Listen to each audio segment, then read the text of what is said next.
सप्तशृंगी मातेला आणि नाशिकच्या प्रभू श्री रामचंद्रांना नमन करतो।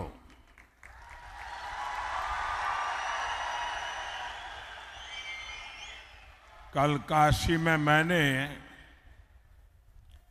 बाबा विश्वनाथ और काल भैरव का आशीर्वाद लेकर नामांकन किया और आज यहां त्र्यंबकेश्वर की धरती पर हूं। भगवान कालाराम की धरती पर हूं। मैं सभी को प्रणाम करता हूं। साथियों, आपकी सेवा यही मेरे जीवन का सबसे बड़ा लक्ष्य है।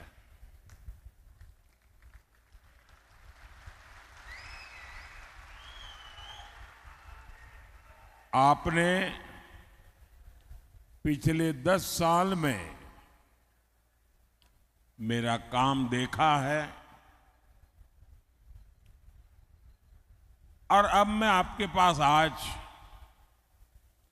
आशीर्वाद मांगने के लिए आया हूं। तीसरे कार्यकाल के लिए आशीर्वाद मांगने आया हूं।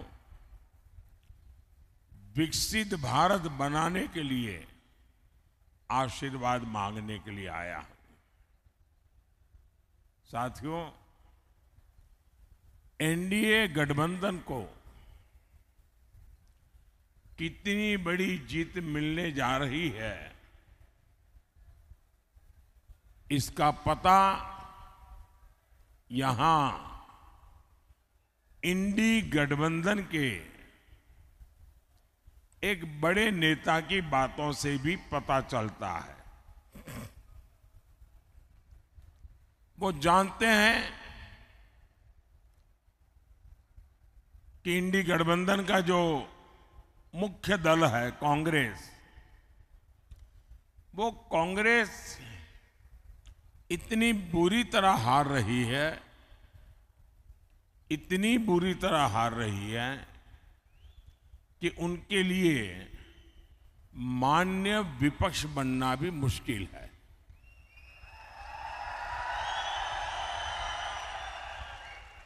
और इसलिए यहां के जो नेता है इंडी अलायंस के, यहां मतलब नासिक के नहीं, महाराष्ट्र के, उन्होंने सभी छोटे छोटे दल जो है, इन दलों को ये सुझाव दिया है कि चुनाव समाप्त होने के बाद इन सभी छोटी पार्टियों ने कांग्रेस में मर्जर कर देना चाहिए, यानी अपने अपने शटर बंद कर देने चाहिए, क्योंकि उनको लगता है कि अगर ये सभी दुकानें उस दुकान में मिल जाएगी तो शायद इतना नंबर हो जाए ताकि वो मान्य विपक्ष बन जाए। ये हाल है इनका। साथियों, ये नकली शिवसेना,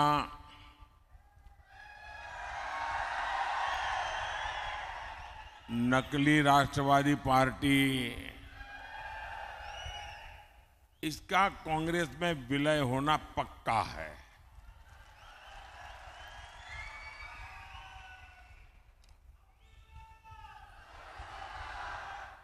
और जब ये नकली शिवसेना का कांग्रेस में विलय हो जाएगा, मुझे सबसे ज्यादा याद बाला साहब ठाकरे की आएगी, क्योंकि बाला साहब जी कहते थे, जिस दिन लगा कि शिवसेना कांग्रेस बन गई है, उस दिन शिवसेना समाप्त कर दूंगा। मतलब अब नकली शिवसेना का अता पता भी रहने वाला नहीं है। और मुझे लगता है ये जो विनाश हो रहा है, ये बाला साहब को सबसे ज्यादा दुखी करता होगा। साथियों, नकली शिवसेना ने बाला साहब के हर सपने को चूर चूर कर दिया है। बाला साहब ठाकरे का सपना था अयोध्या में भव्य राम मंदिर का निर्माण हो।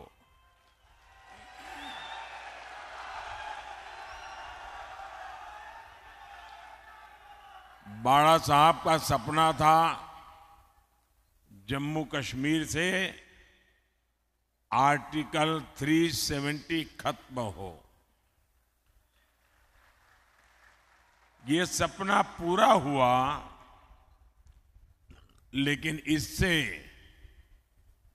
सबसे ज्यादा चीड़ ये नकली शिवसेना को हो रही है। कांग्रेस ने प्राण प्रतिष्ठा के निमंत्रण को ठोकर मारी। नकली शिवसेना ने भी वही रास्ता चुना। कांग्रेस के लोग मंदिर के लिए अनाप शनाप बातें कर रहे हैं और नकली शिवसेना एकदम चुप है। इनकी ये पार्टनरशिप पाप की पार्टनरशिप है और पूरे महाराष्ट्र के सामने इनका पाप एक्सपोज हो चुका है। साथियों, ये नकली शिवसेना वाले उस कांग्रेस को सिर पर उठाए घूम रहे हैं जो कांग्रेस वीर सावरकर जी को दिन रात गालियां देती है। महाराष्ट्र की स्वाभिमानी और राष्ट्रभक्त जनता ये जब देखती हैं, ये जब सुनती हैं, तो महाराष्ट्र के लोगों का गुस्सा 7वें आसमान पर चढ़ा हुआ है। लेकिन अहंकार शिवसेना, नकली शिवसेना में इतना आ गया है कि उनको महाराष्ट्र के लोगों की भावना की भी कोई परवाह नहीं है, उनको कोई फर्क नहीं पड़ रहा है। कांग्रेस के आगे घुटने टेकने वाली नकली शिवसेना को सजा देने का मन पूरे महाराष्ट्र ने बना लिया है। और 4 चरण के जो चुनाव हुए हैं, इन चारों चरण में इनको चारों तरफ से चित्त कर दिया है जनता ने।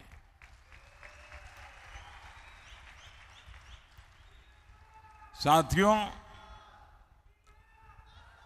आज मोदी गरीब को मुफ्त राशन दे रहा है।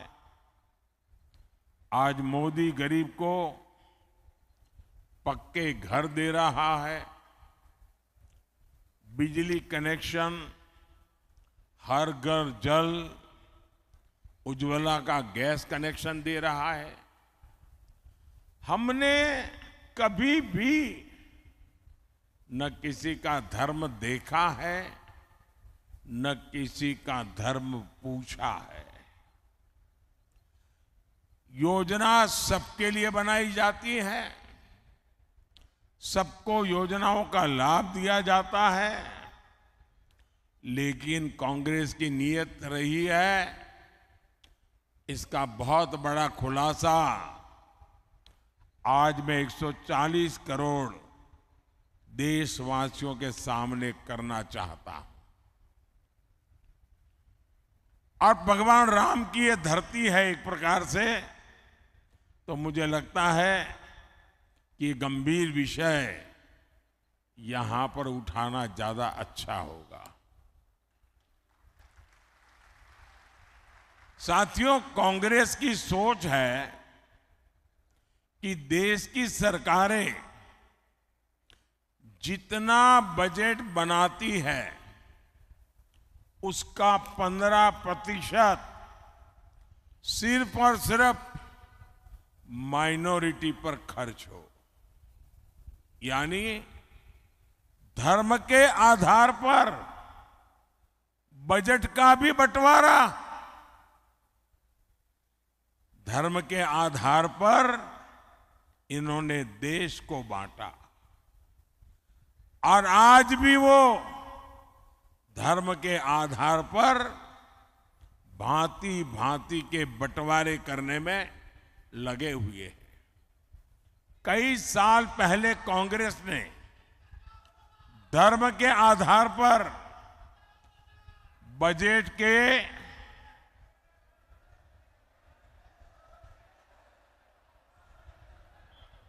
आवंटन को हरी झंडी दिखा दी थी।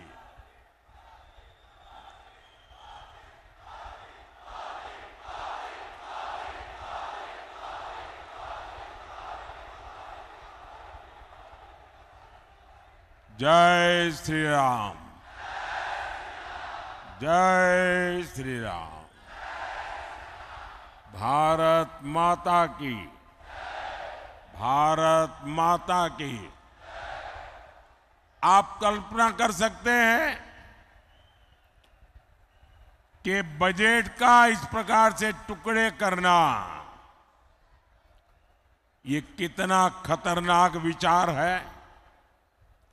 और आप जानते हैं, कांग्रेस के लिए माइनॉरिटी सिर्फ एक ही है, उसका अपना प्रिय वोट बैंक। मुझे याद है उस समय मैं सीएम था और जब ये बात कांग्रेस ने उठाई थी तो मैंने उसका मुख्यमंत्री रहते हुए पुरजोर विरोध किया था। कांग्रेस उस समय चाहती थी कि देश के सारे बजट का 15% सिर्फ मुसलमानों पर खर्च हो। तब भाजपा के जबरदस्त विरोध के बाद ये कामयाब नहीं हो पाए थे। लेकिन अब ये सारे पुराने एजेंडे की उसको लागू करने पर तुले हुए हैं। बाबा साहब आम्बेडकर धर्म के आधार पर आरक्षण के खिलाफ थे, लेकिन कांग्रेस कह रही है कि एससी, एसटी, ओबीसी और गरीबों का आरक्षण छीनकर मुसलमानों को दे देगी। कांग्रेस आपकी संपत्ति को भी जब्त करके उसका हिस्सा अपने वोट बैंक को देने की तैयारी में है। लेकिन कांग्रेस और इंडी अगाड़ी वाले कान खोल करके सुन ले, मोदी धर्म के आधार पर न बजट बांटने देगा और न ही धर्म के आधार पर आरक्षण देगा।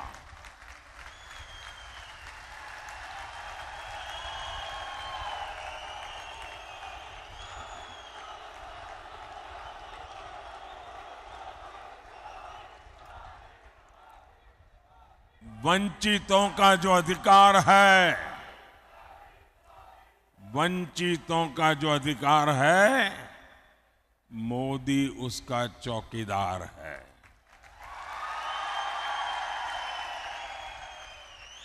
भाइयों और बहनों, हम तो छत्रपति शिवाजी महाराज की प्रेरणा से काम करने वाले लोग हैं।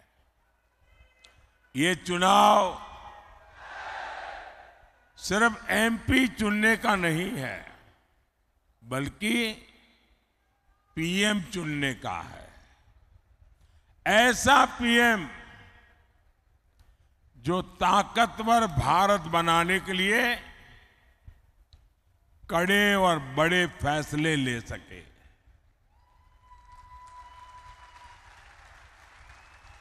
आप देखिए, कोरोना का इतना बड़ा संकट काल आया, भारत ने इसका डटकर मुकाबला किया, कोरोना को हराया। इसमें आरोग्य विभाग में हमारी बहन Bharti Pawar ji,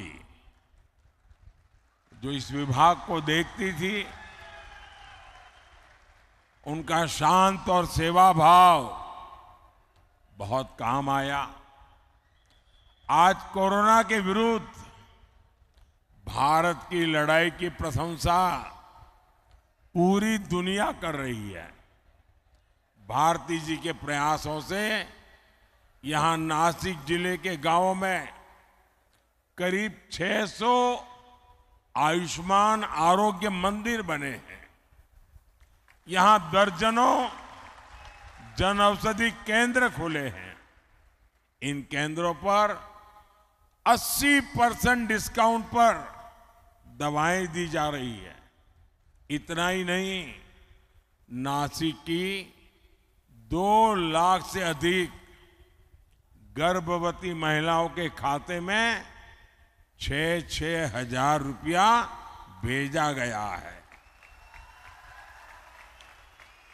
sickle cell anaemia से मुक्ति हो या फिर बच्चों का टीकाकरण, सरकार ने गरीब कल्याण का प्रयास पूरी ईमानदारी से किया है। साथियों, आपके स्वास्थ्य को लेकर अब तो मोदी ने एक और बड़ी गारंटी दी है। अब महाराष्ट्र के सभी परिवारों के 70 साल से ऊपर के जो बुजुर्ग हैं, उनको 5 लाख रुपए तक का मुफ्त इलाज ये मोदी की जिम्मेवारी रहेगी।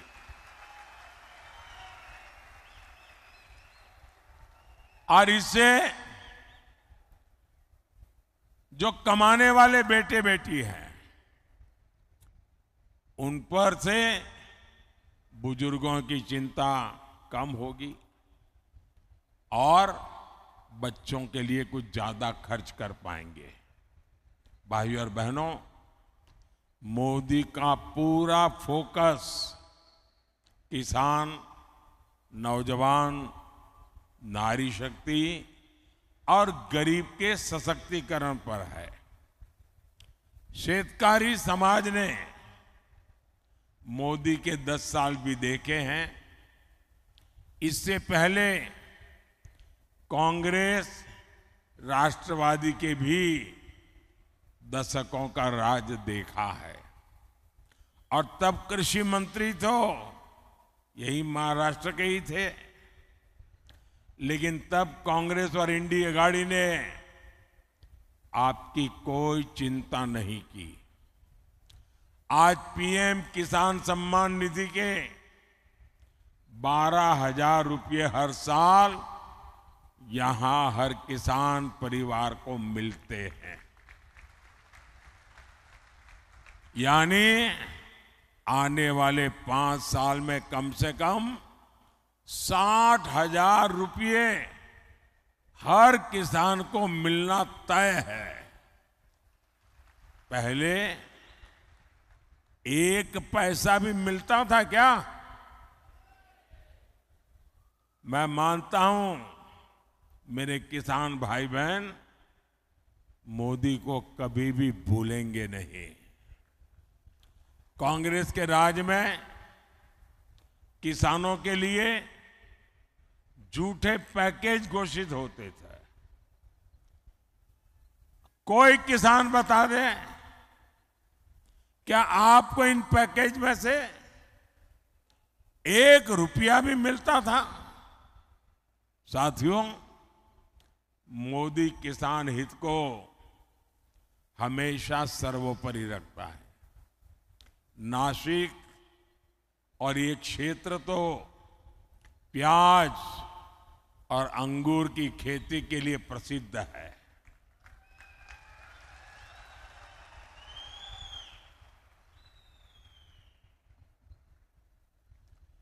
ये हमारी सरकार है जिसने पहली बार प्याज का बफर बनाने की व्यवस्था शुरू की। पहले के सरकारों में ऐसी कोई व्यवस्था ही नहीं थी। हमने पिछले सीजन में 7 लाख मैट्रिक टन प्याज किसानों से खरीदा है। अब फिर सरकार 5 लाख मैट्रिक टन का बफर तैयार करने में जुटी हुई है। बीजेपी एनडीए सरकार के प्रयासों की वजह से 10 साल में प्याज का एक्सपोर्ट 35% बढ़ा है, 35% बढ़ा है। अभी 10 दिन पहले ही प्याज निर्यात पर लगे बैन को हटा दिया गया है। पिछले 10 दिनों में 22,000 मैट्रिक टन से ज्यादा प्याज का निर्यात हो चुका है। सरकार ऑपरेशन ग्रीन के जरिए प्याज के ट्रांसपोर्टेशन पर भी सब्सिडी दे रही है। अब इस मिशन को फिर से लागू किया जा रहा है। इसी तरह यहां जो क्लस्टर डेवलपमेंट प्लान बना है उसका फायदा हमारे अंगूर के किसानों को होगा। साथियों, जन कल्याण की ऐसी ही गारंटियों को पूरा करने के लिए डिंडोरी से बहन भारती पवार जी और नासिक से शिवसेना के हमारे साथी हेमंत गोडसे जी को भारी मतों से विजयी बनाना है। और इसलिए मेरा आपसे आग्रह है कि मतदान ज्यादा से ज्यादा हो। संकल्प पुराने सारे रिकॉर्ड तोड़ने का हो, पोलिंग बूथ जीतने का हो और अधिक से अधिक लोगों को मिलकर के भारतीय जनता पार्टी और एनडीए अलायंस को आप विजयी बनाएं, एक मजबूत सरकार बनाएं, आपका भविष्य भी उज्जवल हो, आपको बच्चों का भी भविष्य उज्जवल हो। इस गारंटी के साथ मेरे साथ बोलिए, भारत माता की, भारत माता की, भारत माता की। बहुत बहुत धन्यवाद।